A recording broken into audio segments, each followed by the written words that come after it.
पिंपळणारे गावातून एक धक्कादायक घटना समोर आली आहे. दिंडोरी तालुक्यातील पिंपळणारे येथे आज सकाळी घडलेल्या बिबट्याच्या हल्ल्यात एका ज्येष्ठ शेतकऱ्याचा जीव गेला आहे.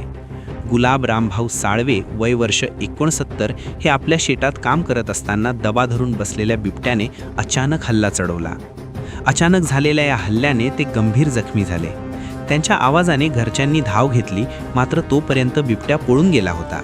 जखमी अवस्थेत त्यांना तातडीने तळेगाव दिनगोरी येथील आरोग्य केंद्रात नेण्यात आले, परंतु उपचारापूर्वीच डॉक्टरांनी त्यांना मृत घोषित केले. घटनेनंतर वन विभाग आणि पोलीस प्रशासनाने तत्काळ हालचाल करत घटनास्थळी पाहणी केली.